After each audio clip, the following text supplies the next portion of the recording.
Very good. I'll answer this. I've answered this many times, but I'll answer this again because it is a question that comes up frequently and that people need to know. And it's a good question. That is, Namaste Acharyaji. Is reincarnation systematic? As in, does it follow a specific set system, like bloodlines, for instance? Is it up to an individual's karma, or is it purely random? Nice. These are several questions, but all of which are revolving around reincarnation. And I will answer all of this, and interestingly, almost of necessity in reverse order. Actually, I'll start with the latter question and then work my way on up. And before I even do that, first I have to offer this preface so that you can understand the question in all of these contexts. And that is this. There is no such thing as reincarnation without karma. And that's something that people sometimes lose sight of. Or again, in the case of maybe New Age people, they never even thought about putting the two together. There's no such thing as reincarnation without karma. Karma causes reincarnation. Otherwise, reincarnation would be random. If reincarnation is not caused by anything, but, just literally kind of a lottery of bodies. Oh, here's a lottery. I'll spin the wheel. What am I going to be this time? Oh, I'm going to be an egret. Oh, all right. I'm going to spin it again. Oh, I'm going to be a king. Well, that's better. No, it's not random. So the reason why we reincarnate is because as we act within this world, we are making ethical decisions. We are making decisions that either are ethically good, ethically bad. That being the case, with every decision we make, we are forming our own consciousness in the present, but also extending into the future.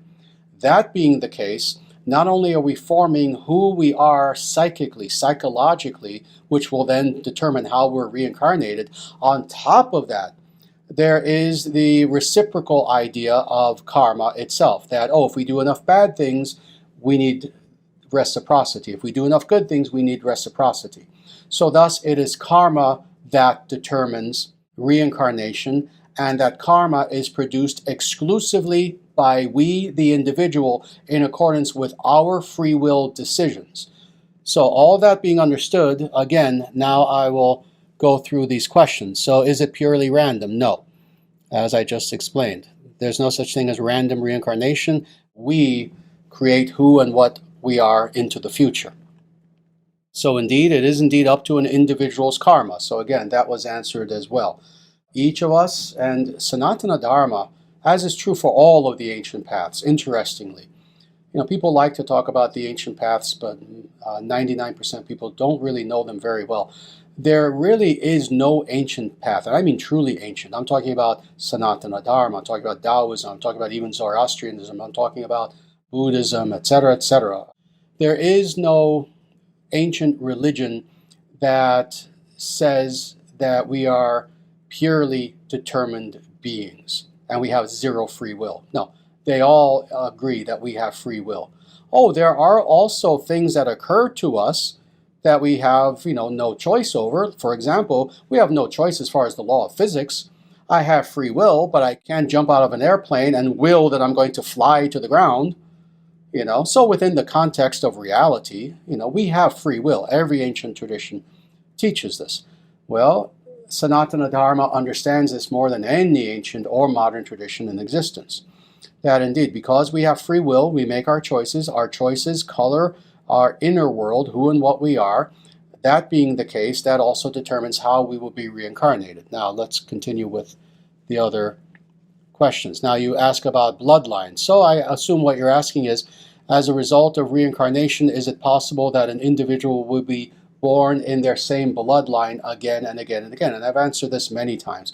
Yes, there is a very distinct possibility that that is the case, but it's not necessary. Because again, how we reincarnate, what we're going to be in our next life, is purely determined by our own free will decisions. That being the case, given the number of human beings that exist on this and multiple other similar planets within the Manushya system, the system of humans, there is no limit to the combination of decisions that will be made, and thus how people will have to be reincarnated. So that being the case, it's not guaranteed that you will be born into your same bloodline, into even your same race, even into your same species. So it's not guaranteed. Everything being overall neutral as far as our decision-making processes, is it possible that over the course of several lifetimes, we are born within the same bloodline? Oh, absolutely, that can happen. But throughout the entire stretch of our reincarnation history, no. Statistically speaking, no. We can be born anywhere. We can be born as a god. We can be born in the hellish regions. We can be born as a tree. Is a tree in your bloodline? Maybe. Maybe not, but most likely not. I know an egret is not. And then you ask, is reincarnation systematic? Does it follow a specific set system? I believe you know the answer now. Yes. Yes. It is part of Dharma. It is as real as the laws of physics. So indeed, it is a set system. Good. So I hope that answers the questions that you had. Very good questions. And I'm glad you asked them actually in a very logical sequence. That was quite nice.